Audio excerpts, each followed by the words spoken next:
आज का हमारा टॉपिक है एरोसोल से। मिल गया आपको? बिस्मिल्लाह रहमान रहीम। एरोसोल्स का मतलब है कि ऐसा सोल्यूशन है जिसमें एयर शामिल हो। एरोसोल्स एयर से निकला है।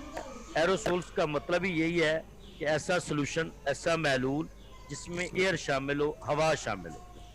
आगे इसकी डिटेल पढ़ते हैं। बिस्मिल्लाह रहमान रहीम। Aerosols are pressurised dosage forms containing one or more than one active ingredient which upon equation emit a fine dispersion of solid and liquid in gaseous form।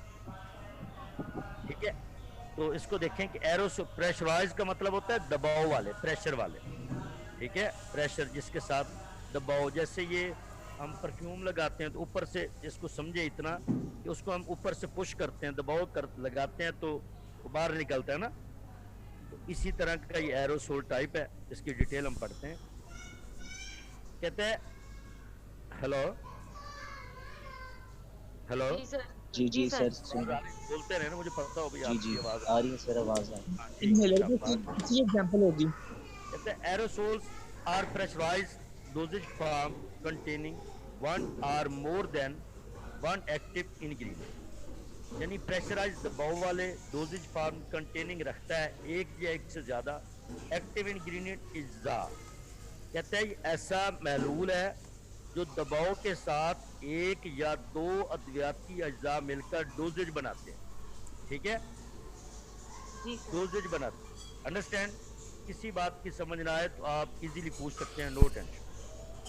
Which upon equation emit a fine dispersion of solid, dispersion फैला हुआ solid liquid in gaseous form। कहते हैं जब aerosols बाहर निकालते हैं तो इनमें से ठोस और माया गैस की हालत में तब्दील होकर बाहर निकालते हैं। यानी जो इसके अंदर एरोसोल के अंदर अगर कोई लिक्विड है या कोई सॉलिड है जिसको ठोस और माया बोलते हैं, तो जब ये बाहर निकालते हैं तो उस वक्त ये गैस की शक्ल में बाहर निकलते हैं। जैसे देखे ना एयर सोल्स है, कोई आप परफ्यूम वगैरह छिड़के, ये परफ्यूम इसकी बहुत अच्छी मिसाल है। परफ्यूम है, कोई एयर फ्रेशनर है, उनकी बात करते हैं। ये जो एक्चुएशन है इसका मतलब होता है ये वाल्व खोलने में एक्चुएटर जो इसको ऑपरेट करने में मदद है। आगे है जी कंपोनेंट्स ऑफ एरिसोल, यानी कंपोनेंट इसके एरिसोल के जो अज्जा हैं, प्रोपोलेंट हैं और कंटेनर। प्रोपोलेंट का मतलब होता है बाहर धकेलने वाला, पुश करने वाला, और कंटेनर का मतलब होता है जो अंदर रखता है। Number one propellant, number two valve assembly and actuator. यानी वाल्व असेंबली, एक वाल्व होता है, एक वाल्व जिसको खोलते हैं। एक्चुएटर का मतलब होता है जो वाल्व खोलने में, उसको ऑपरेट करने में या उस वाल्व को हिलाने में उसकी मदद देता है। और प्रोडक्ट कंसंट्रेट का मतलब होता है कि उसके अंदर उसकी जो प्रोडक्ट है उसकी मेजरमेंट कितनी है, उसकी मिकदार कितनी है, उसकी डोज कितनी है। कि आपने एक परफ्यूम बनाया है, एक स्प्रे है, एक फ्रेशनर है, तो उस बोतल के अंदर कितनी चीज़ है, कितनी आपने लिक्विड डाला है, कितने वो दवाई के अज्जा डाले हैं, तो उसके बारे में क्या। आप प्रोपोलेंट्स की आगे डिटेल है। कहते हैं these are the chemical substance which are responsible for developing pressure with a container and expose the product when valve is cooked. कहते हैं प्रोपोलेंट का मतलब ये है कि बाहर धकेलने वाला। ऐसे अज्जा, these are the chemical substance, ये ऐसे केमिकल सब्सटेंस होते हैं which are responsible for developing, जो इसके डेवलपिंग प्रेशर, जो इसके दबाव के रिस्पॉन्सिबल होते हैं या जिम्मेदार होते हैं, विद इन अ कंटेनर, जो उस कंटेनर के अंदर है, एंड एक्सपेल, बाहर निकालते हैं द प्रोडक्ट, उस प्रोडक्ट को व्हेन वाल्व इज ओपन, जब वो वाल्व ओपन होता है तो उसके अंदर जो प्रोडक्ट होती है उसको बाहर निकालता है। कॉमनली यूज प्रोपोलेंट, यानी आमतौर पर जो प्रोपोलेंट का इस्तेमाल है वो कौन से केमिकल कंपाउंड्स हैं, केमिकल मुरक्कबात हैं। यूनेट है, एस्बुटेन है, क्लोरोफ्लोरोकार्बन्स हैं। ये क्लोरोफ्लोरोकार्बन जो है ये वही होते हैं जो आपके एसी के अंदर, कंप्रेसर या रेफ्रिजरेटर जो घर में फ्रिज चल रहा है तो उसके अंदर जो बाद में गैस डाली जाती है, जब आप न्यू फ्रिज लेते हैं तो वो कहते नहीं है कि इसको 8 घंटे आपने कुछ नहीं करना क्योंकि आपकी इसको फलाना है, गैस जो है ये एक जगह पे कायम रहे। ऐसा ही है ना। ये एरोसोल आ गया। इसके बाद नीचे है जी ये सारे केमिकल कंपाउंड है, डाइफ्लोथीन है, एक टेट्राफ्लोरोथीन है। उसके बाद कंटेनर है, container are available in tin plate. कहते हैं ये कंटेनर जो होते हैं जिनके अंदर ये डालना होता है, टीन नहीं होते, टीन जो घी वाले टीन अक्सर किरानों वाली दुकानों पे मिल जाते हैं, पहले मिलते थे, लोग टीन लाते थे, ठीक है। टीन के बने होते हैं, अल्मोनियम के होते हैं, स्टेनलेस स्टील के होते हैं, या ग्लास मटेरियल के होते हैं। समझ आ गई भाई? बेटा समझ आ रही है सबको? जी सर। आगे वाल्व असेंबली, वाल्व यानी सुराख, वाल्व असेंबली की बात करते हैं। कहते हैं फंक्शन ऑफ वाल्व असेंबली को भी परमिशन से निकला है, इजाजत देता है। एक्सप्लोजन बाहर निकालना, ऑफ कंटेंट यानी उसके अज्जा, ऑफ कंटेनर।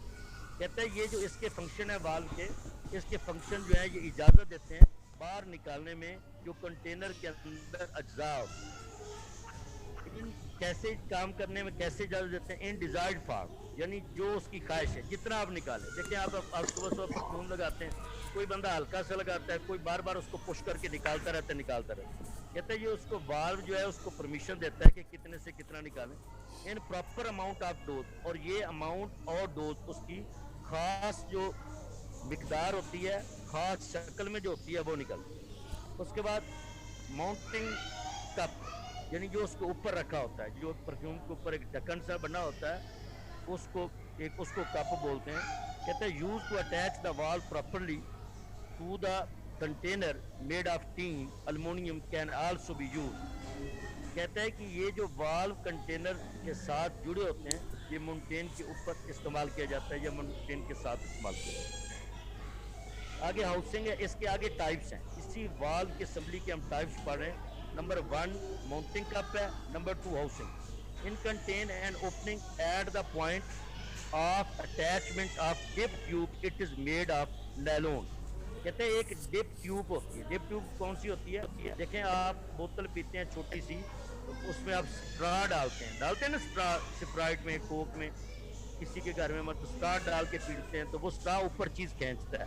कहते हैं इसी तरह एक डिप ट्यूब होती है जो नायलॉन की बनी होती है, और ये पॉइंट है, contains opening at the point of attachment, ये जो उसके अंदर होती है, ये देखिए इसकी शक्ल ही बनी होती है, तो ये ऊपर खींचते हैं, उसको ऊपर खींच के लाते हैं। उसके बाद है स्टेम, इट इज सपोर्ट। कहते हैं इसके बाद स्टेम है,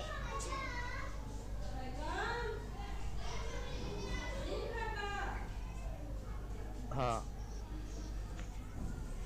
कहते हैं इसके बाद स्टेम में it support actuator and deliver the product the proper form made of nylon, brass and steel.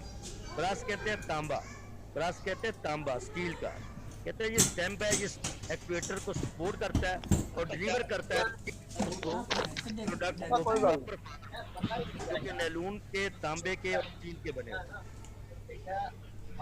उसके बाद गैस किट है, नंबर 4 पे gasket. It is used to prevent leakage of formulation from container made of rubber. कहते हैं जो gasket है, it is used to prevent leakage of formulation, ये बचाती है उसको, लीकेज को, फार्मूलेशन की जो लीकेज है उसको बचाती है, जो कंटेनर के अंदर होती है, और मेड ऑफ रबर, जो रबर के बने होते हैं। उसके बाद स्प्रिंग है, used to hold gasket in a plate. When actuator is depressed and released, it is return the valve to its closed position again. कहते हैं used to hold gasket in plate when actuator, कहते हैं ये जब actuator, जी ये spring से हम पढ़ रहे हैं। कहते हैं ये गैसकेट है, जब एक्चुएटर को हम दबाते हैं और प्रेस करते हैं तो फिर ये अपनी पोजीशन में वापस आ जाता है। चलो तमाम भाइयों को समझ आ रही है? हेलो, आगे डिप ट्यूब, शाबाश। कहते हैं it is used to bring formulation from container, it is used to bring formulation from container. कहते हैं ये जो डिप ट्यूब है ये इस्तेमाल की जाती है उसके बंद कर, डिप ट्यूब वाल्व को लाने में इस्तेमाल होती है, ये फार्मूलेशन के साथ तब्दील होती रहती है। उसके बाद कहते हैं एक्चुएटर, क्या होता है? कहते हैं ये it is a function is to deliver the aerosol product in proper and desired form. कहते हैं इसका फंक्शन ये है कि एरिसोल के प्रोडक्ट को प्रॉपर डिजायर यानी उसकी ख्वाहिश के मुताबिक इसका इस्तेमाल करता है। Spray activator dispersing product into relative small particle. कहते हैं स्प्रे एक्टिवेटर डिस्पर्जिंग प्रोडक्ट यानी जो फैलने वाली प्रोडक्ट हैं इसके छोटे छोटे अज्जा होते हैं। फार्म एक्टिवेटर लार्ज ओरिफाइस, ये लार्ज ओरिफाइस वो होते हैं, इसका मतलब होता है ओपनिंग माउथ यानी मुंह खुला जिसमें स्प्रे के बड़े अज्जा निकलते हैं। Solid activator relative large and for semi solid product, इसके अंदर ठोस अज्जा होते हैं वो बाहर निकलते हैं। Specially design activator for prepare the as nasal throat out, कहते हैं खास तौर पर बने होते हैं जो सिर्फ नाक, गला और आंखों के लिए इस्तेमाल होते हैं। उसके बाद मेट्रो वेल्व है, कहते हैं these are the valve allow specific amount of product to come out. कहते हैं ये जो वाल्व है जिससे मेट्रोड वाल्व कहते हैं, ये प्रोडक्ट की खास मिकदार को निकालने के बाद बंद हो जाता है। These are the valve which allow, ये इजाजत देता है स्पेसिफिक अमाउंट, खास अमाउंट को आप प्रोडक्ट की तो कम आउट जो बाहर निकालते हैं एंड देन स्टॉप ऑटोमेटिकली, और ये ऑटोमेटिकली बाद में बंद हो जाता है। Such valve contain reserve of specific volume which and activation employs all the content present in single push of activator. कहते हैं या फिर जो कुछ मिकदार जो होती है ये महफूज सच है वाल्व, कुछ valve contain reserve of specific volume यानी कुछ जो ये कंटेनर के अंदर कुछ जो खास होते हैं वो उनको महफूज रख लेता है कुछ volume, which and activation employs all the content present into a single push of activator, कि जब आप दोबारा उसको एक ही दफ़ा पुश करें तो एक दफ़ा पुश करने पर वो खाली हो जाता है। इसकी मिसाल है मेटाडोज इनहेलर MDI, इसको मुखफ़्फ़फ़ लिखते हैं MDI मेटाडोज इनहेलर। उसके बाद प्रोडक्ट कंसंट्रेट है, कहते हैं it consist of active ingredient, solvent system, preservative, antioxidant और सर्फेक्टेंट। कहते हैं ये जितने भी इसके अंदर अज्जा हैं ये उन पर मुश्तमिल होता है। इसके अंदर अज्जा होते हैं, सोलवेंट सिस्टम होता है, प्रिजर्वेटिव का मतलब वो अज्जा जो इनके अंदर जरासीमों की ग्रोथ को रोकते हैं ताकि उसकी पीएच को मेंटेन रखा जाए और वो खराब ना हो, एंटीऑक्सीडेंट हैं और सर्फेक्टेंट। नहीं बेटा ये हो गया, आपका कोई सवाल करना चाहे इसके बारे में पूछना चाहें, समझ आ गई? जी सर। हेलो, कर लेंगे? जी सर आज चले करके शाबाश याद करें। अभी सर असद साहब शुरू करने वाले हैं अगला, इसको एरिसोल को याद करें।